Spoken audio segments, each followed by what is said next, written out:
dosen penguji uji kinerja. Puji syukur kita panjatkan kehadirat Allah Subhanahu wa Ta'ala karena berkat limpahan rahmat dan karunia-Nya sehingga kita bisa menyelesaikan pembuatan video praktik mengajar UKIM.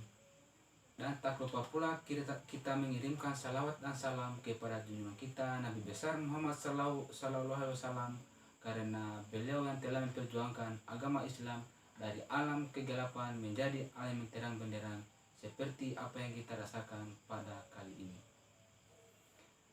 Perkenalkan, nama saya Fatman SPD, mengajar di MI Wakadia, Kabupaten Muna, Sulawesi Tenggara. Saya juga sekaligus mahasiswa PPG di LPTK UIN Alauddin Makassar, Angkatan ke-1 tahun 2022. Terima kasih.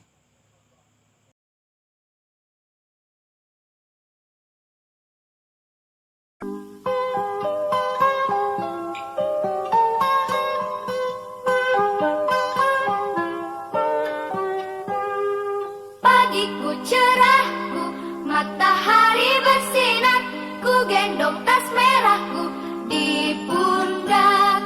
Selamat pagi semua, ku nantikan dirimu di depan kelasmu, menantikan kami. Guruku tersayang, guru tercinta, tanpamu apa jadinya aku? Tak bisa baca tulis, mengerti banyak hal. Guruku, terima kasihku.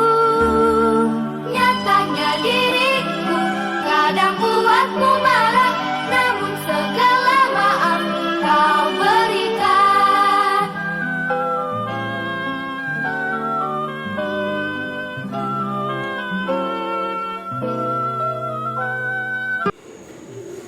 Assalamualaikum warahmatullahi wabarakatuh.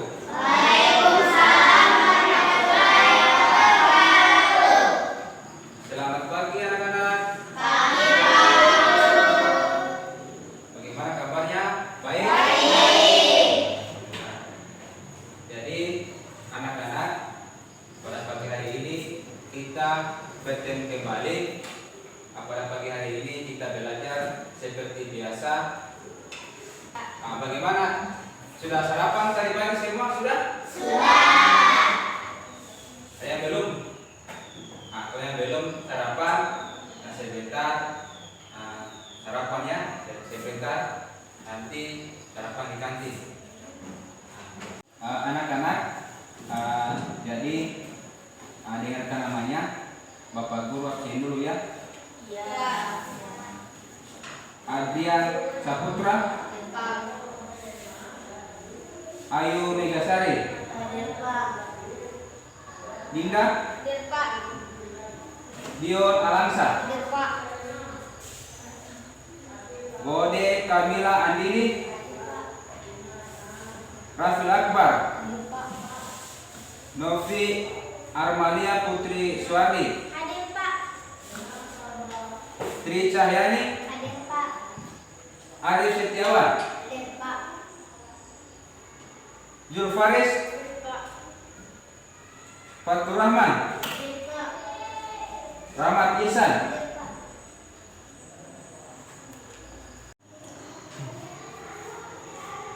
Sebelum kita belajar, marilah kita berdoa bersama. Doa dimulai. Bismillahirrahmanirrahim.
Ya anak-anak, masih ingat pelajaran sebelumnya? Apa itu?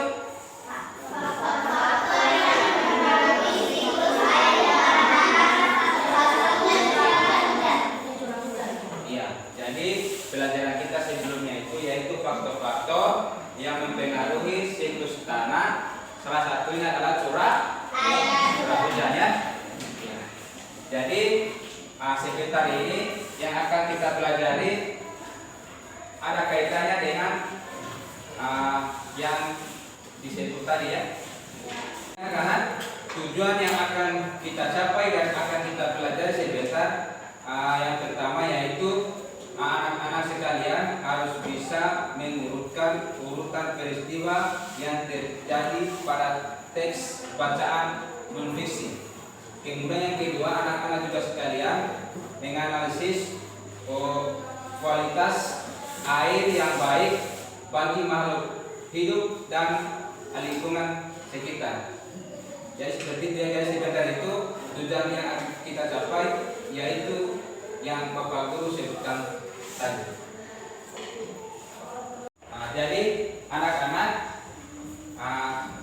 jadi supaya lebih cepat anak-anak sekalian mengerjakan tugasnya sebentar, langsung dibagi kelompoknya ya.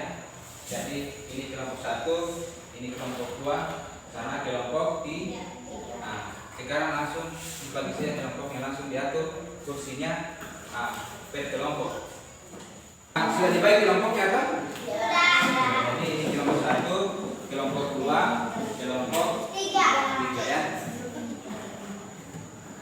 Anak-anak, kelompoknya sudah dibagi, jadi menjadi 3 kelompok. Di sini Bapak Guru akan membagikan juga buku tema harapan masing-masing kelompok 1 ya.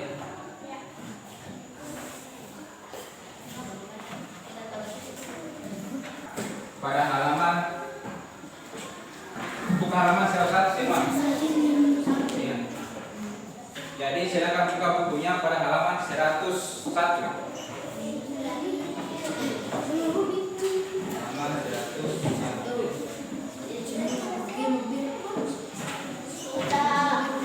Sudah. Perhatikan ya. Perhatikan bukunya. Halaman 101 ya. Ya. Anak-anak, tadi Bapak Guru sudah bagi kelompok. Habis itu sudah bagikan juga buku tema 8-nya. Sekarang masing-masing kelompok sebentar dibaca masing-masing satu paragraf ya. Jadi kita mulai dari kelompok 1 dulu ya. Silakan dibaca apa yang diperintahkan Bapak Guru tadi. Besar ya. Air untuk kebutuhan sehari-hari. Bagaimana rasa air laut? Iya, air laut terasa asin. Jika kamu berenang di pantai dan terpercik air laut, kamu akan mengetahui bahwa air laut terasa asin. Sebagian sebesar 67% airnya yang menutupi planet bumi ini merupakan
disentri, tifus, dan kolera.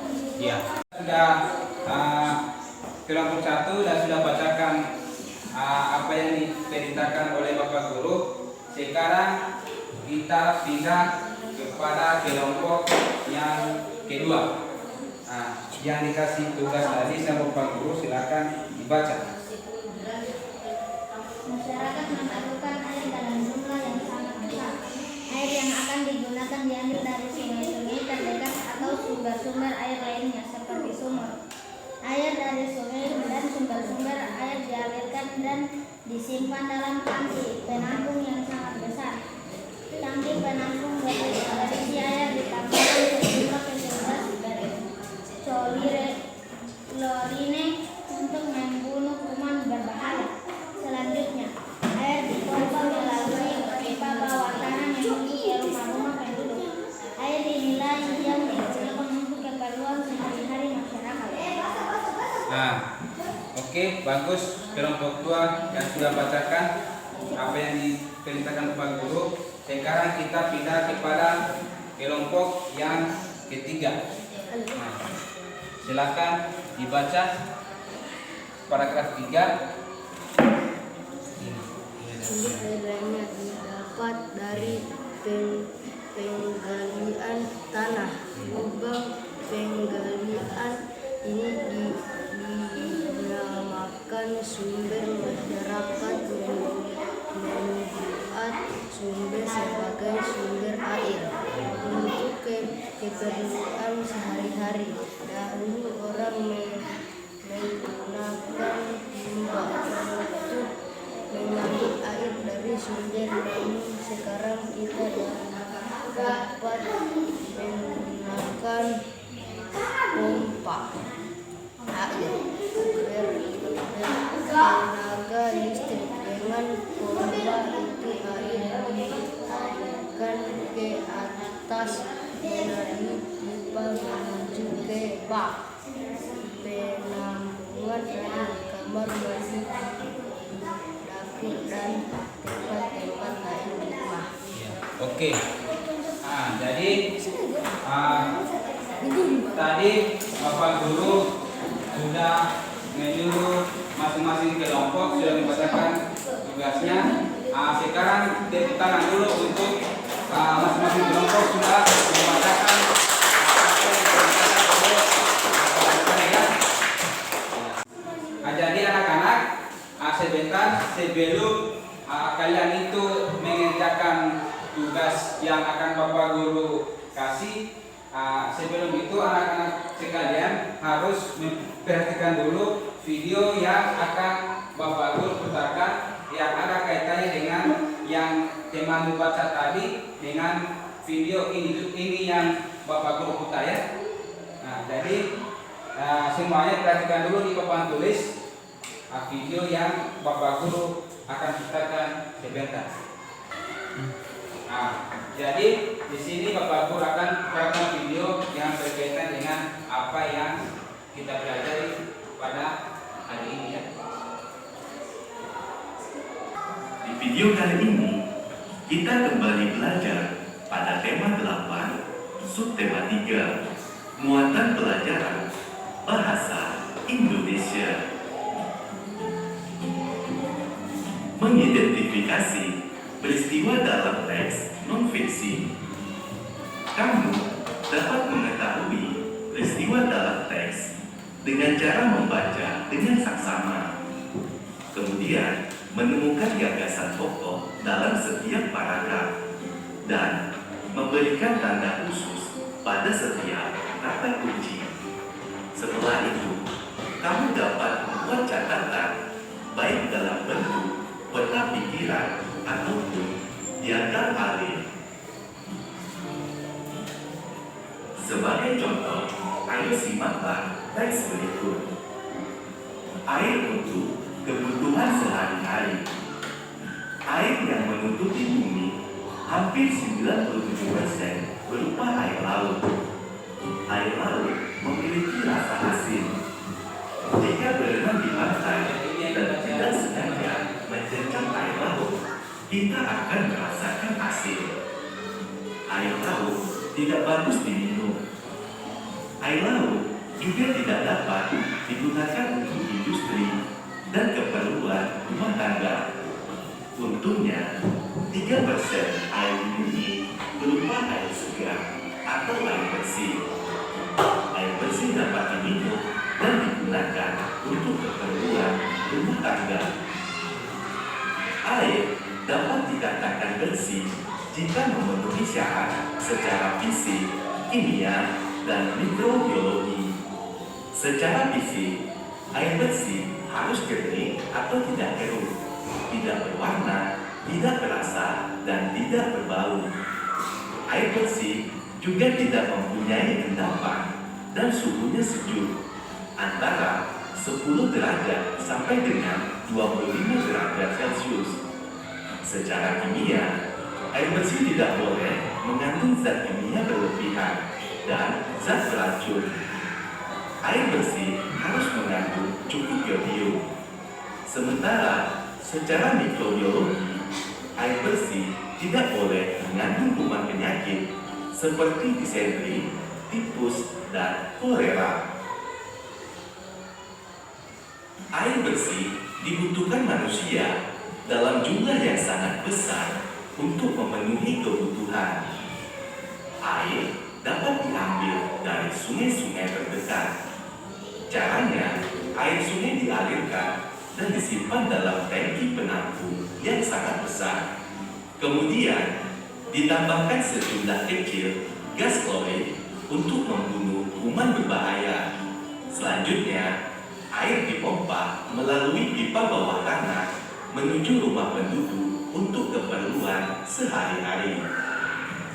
Selain sungai, sumber air bersih juga didapatkan dari penggalian tanah yang disebut sumur. Sumur dibuat oleh masyarakat sebagai sumber air untuk keperluan sehari-hari. Pada zaman dahulu, orang menggunakan timba untuk mengambil air di sumur. Sekarang, masyarakat menggunakan pompa air bertenaga listrik.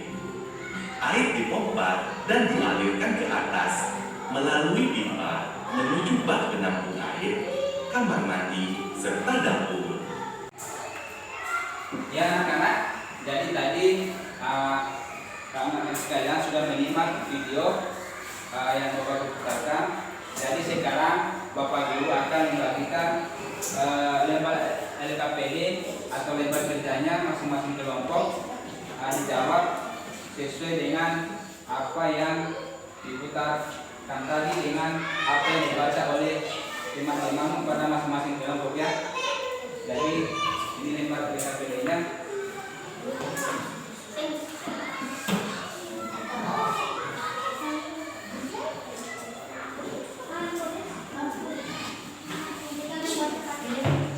Jadi ayat ketika di situ tulis dulu nama kelompoknya, sini ya.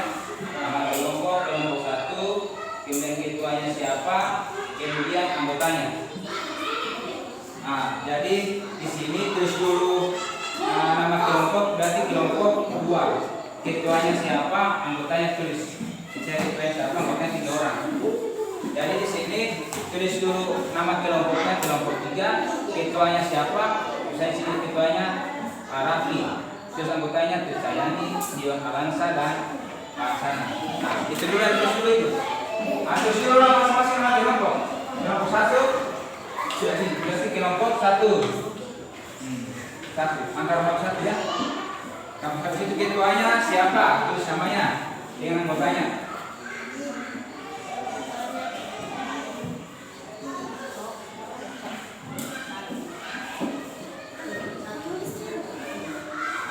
Kelompoknya 3, habis itu ketuanya siapa, Rafli atau Trisayani.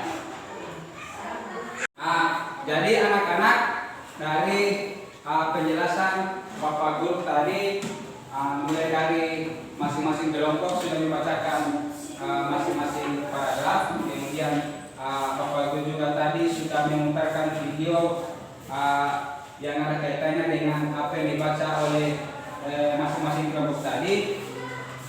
Kira-kira dari penjelasan itu ada yang belum dimengerti, ada atau ada yang mau bertanya?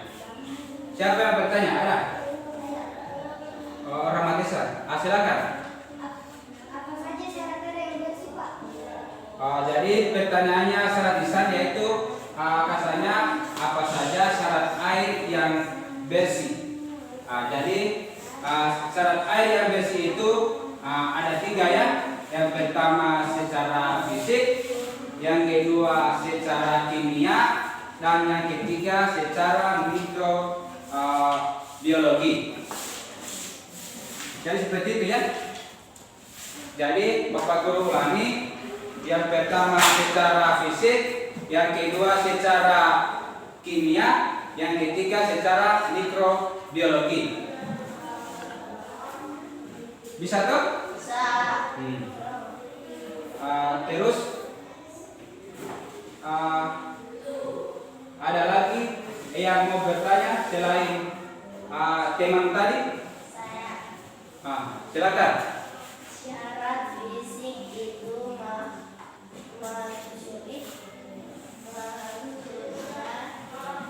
apa? Oh, jadi pertanyaan teman tadi katanya dia tanyakan syarat fisik itu maksudnya apa? Jadi syarat fisik itu air fisik itu maksudnya air itu tidak boleh bau, tidak boleh berbau, kemudian tidak boleh keruh, ya, tidak boleh berwarna. Itu maksudnya, jadi itu maksud dari syarat fisik. Jadi seperti itu. Terus mungkin ada lagi yang mau bertanya mungkin dari kelompok lain? Oh iya, saya silakan. Syarat secara mikrobiologi juga maksudnya apa? Oh, jadi pertanyaannya waktu saya ini katanya syarat secara mikrobiologi. Jadi secara mikrobiologi itu maksudnya air itu tidak boleh mengandung kuman atau mengandung racun ya. Jadi seperti itu. Maksudnya secara fisik tadi, jadi syarat air bersih itu ada 3, fisik, kimia, dan mikrobiologi. Jadi tadi secara fisik maksudnya air itu tidak boleh berbau, tidak boleh keruh, tidak boleh berwarna. Itu air yang bagus untuk diminum, untuk digunakan. Kalau secara mikrobiologi tadi air juga itu tidak boleh mengandung kuman atau tidak boleh mengandung racun. Karena kapan kita minum air yang mengandung kuman, mengandung racun, maka kita akan apa? Sakit apa? Sakit perut, ya. Perut. Jadi kita itu harus mengonsumsi air yang bersih. Nah, hal ini bersih dari kuman, racun, dan sebagainya ya. Jadi seperti itu. Anak-anak sekalian, di mejanya masing-masing sudah ada laptop masing-masing, kemudian masing-masing siswa juga sudah memegang HP satu-satu. Jadi Bapak Guru sebentar akan mengirimkan link di WA-nya masing-masing, tinggal diketik sebentar ya. Jadi kalau misalnya ada WA yang masuk yang Bapak Guru kirim, jadi anak-anak sekalian tinggal klik saja link yang akan Bapak Guru bagikan tadi.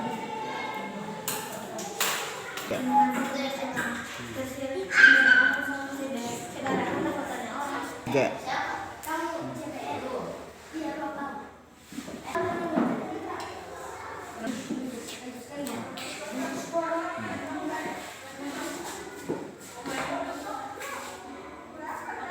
Kita kembali belajar pada tema 8, subtema 3, muatan pelajaran, ilmu pengetahuan alam.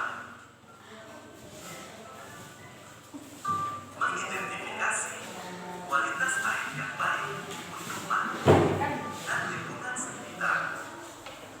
Air yang kita gunakan sehari-hari harus bersih. Kualitas air yang baik sangat berpengaruh terhadap kehidupan makhluk hidup dan lingkungan.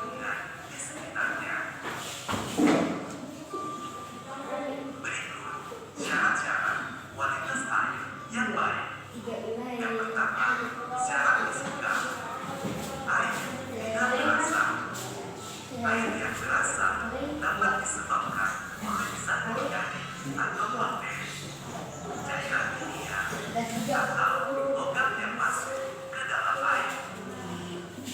Berikutnya, air tidak berbau. Air yang berbau biasanya disebabkan oleh pembusukan zat organik atau bakteri. Kemudian, pencemaran lingkungan. Enggak.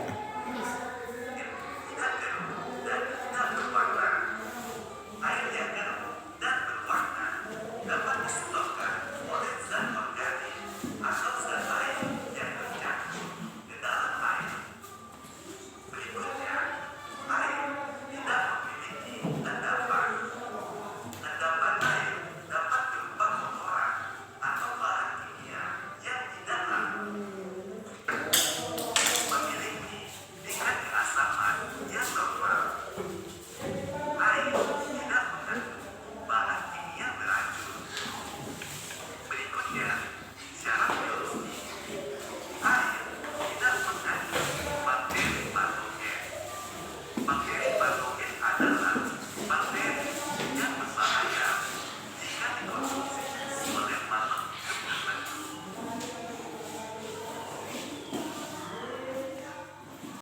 Anak-anak sekalian, silakan dikerja tugas LKPD yang kedua. Di situ masing-masing kelompok silakan dikerja ya. Nah, jadi jangan lupa tulis nama kelompok, kemudian anggotanya, kemudian tulis pertanyaannya di situ. Jangan lupa tulis nama kelompok dan pertanyaannya. Yang lain dengan temanya juga, bantu temanya.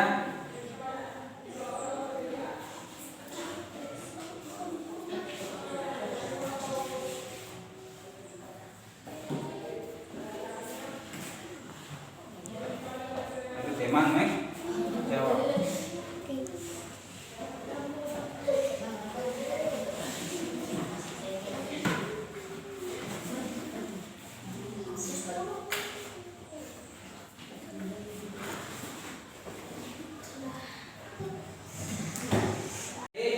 Anak-anak,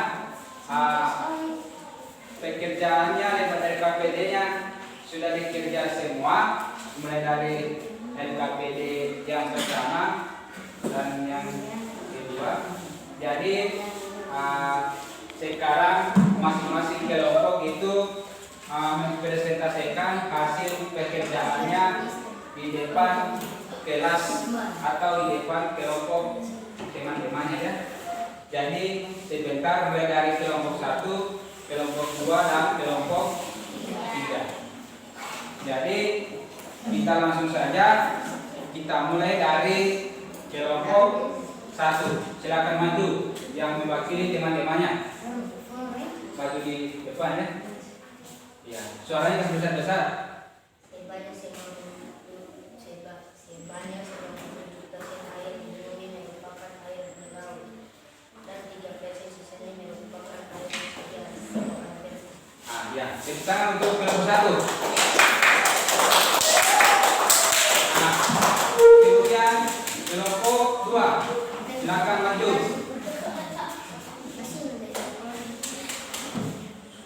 Air bersih harus memenuhi 3 standar, yaitu secara fisik, kimia, dan mikrobiologis. Ya, tepuk tangan untuk kelompok 2. Maju. Silakan.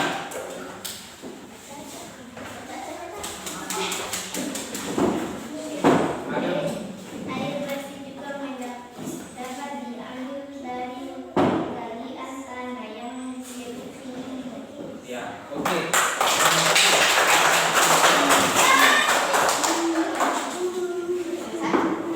Jadi anak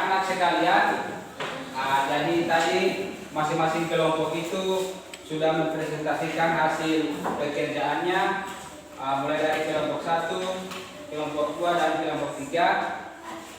Sekarang di sini Bapak Guru akan mengambil kesimpulan tentang apa yang kita capai dan yang kita pelajari hari ini ya.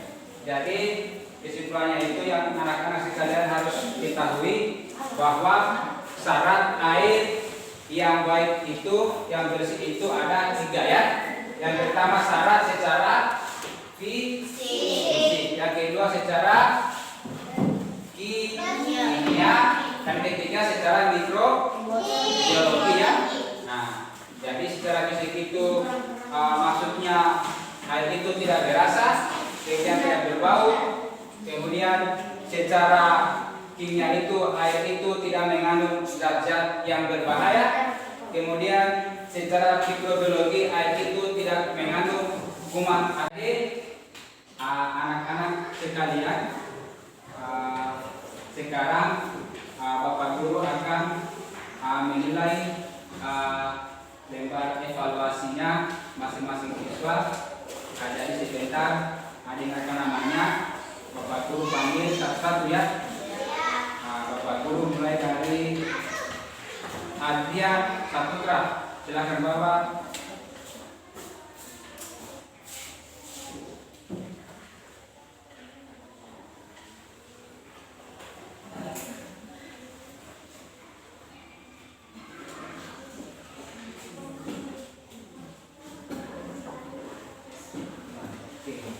Balik waduknya terus. Kemudian Ayu Megasari.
Terus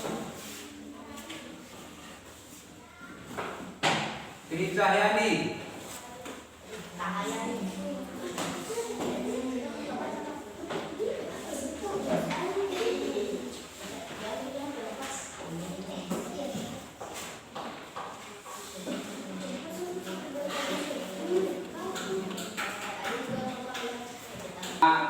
Sebelum itu Bapak Guru mau bertanya lagi kepada anak-anak sekalian.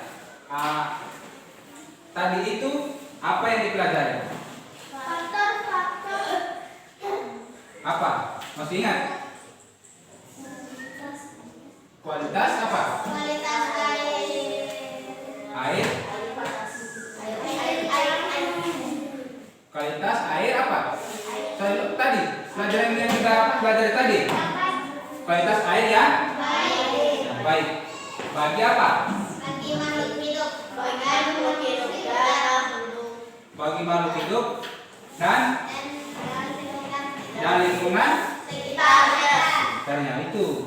Nah, jadi yang kita pelajari tadi itu adalah kualitas air yang baik bagi makhluk hidup dan lingkungan sekitarnya.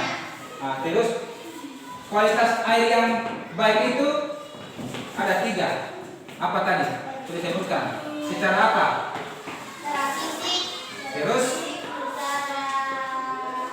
Secara kimia dan secara biologi. secara mikrobiologi. Oke, gitu ya. Jadi apa yang baik itu tadi ada 3. Secara fisik, kimia dan mikrobiologi. Fisik itu maksudnya tadi apa? Tidak berbau. Oke, bagus. Kemudian tidak apa lagi? Tidak beracun. Itu bukan fisik.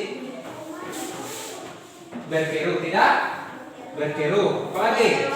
Tidak Oke. Kalau kimia tidak mengandung bahan-bahan kimia. Ya. Kalau mikrobiologi tidak mengandung kuman ya, oke. Jadi itu ya. Ya, ingat itu. Nah, kemudian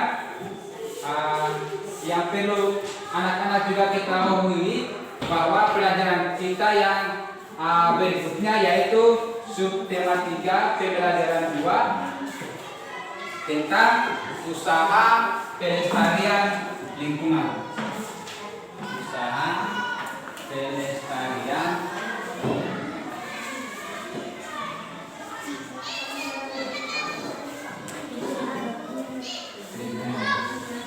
dan ini ya, jadi pelajaran kita berikutnya yaitu subtema 3 pembelajaran 2 tentang usaha pelestarian lingkungan. Nah, gitu ya. Dan itu sangat penting sekali bagi kita ya. Nah, jadi air itu harus kita bisa gunakan dengan sebaik-baiknya. Jadi air yang kita minum itu harus bersih dari kuman. Terus habis itu tidak berbau, tidak pula beracun. Nah, terus juga itu ada manfaatnya bagi kita. Pertama untuk apa? Untuk minum, untuk memasak, untuk mandi, dan untuk mencuci pakaian. Nah, jadi seperti itu. Nah, jadi air itu sangat penting sekali bagi kehidupan kita. Jadi kita itu harus bersyukur karena telah diberikan berupa karunia yaitu air. Jadi air itu kita harus gunakan sebaik-baiknya. Kita juga tidak boleh boros dalam hal ini menggunakan air. Jadi air yang kita gunakan itu harus bisa bermanfaat. Jadi seperti itu ya. Nah, bisa dipahami toh?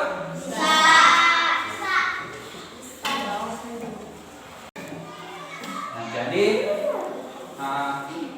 mungkin itu saja pembelajaran kita pada kesempatan ini. Nanti kita sambung lagi pada pertemuan berikutnya.